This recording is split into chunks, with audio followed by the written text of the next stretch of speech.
মুস্তাফিজের কারণে টি-20 বিশ্বকাপ থেকে ছিটকে গেল শ্রীলঙ্কা। এমন বিদায় মানতে না পেরে মাঠে বসে কাঁদলেন শ্রীলঙ্কার অধিনায়ক হাসারাঙ্গা।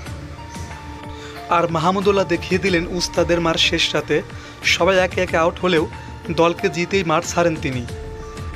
বাংলাদেশ শ্রীলঙ্কা ম্যাচ হবে আর উত্তেজনা হবে না তা কি হয়, সহজ জয়টাও যে কঠিন করে জিতল বাংলাদেশ।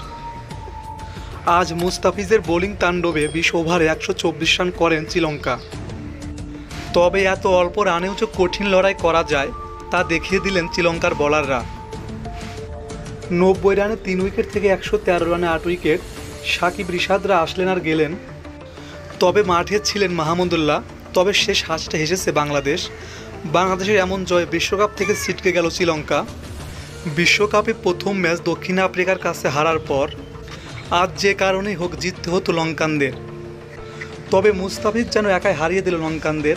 মুস্তাফিজ আর রিশাদ মিলে নিয়েছেন 6 উইকেট। আর বিশ্বকাপ থেকে ছিটকে গিয়ে মাঠে বসে কাঁদলেন হাসারাঙ্গা। কোনোভাবেই মানতে পারছেন না হারটা।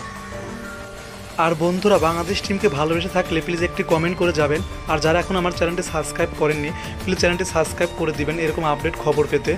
ধন্যবাদ সবাইকে।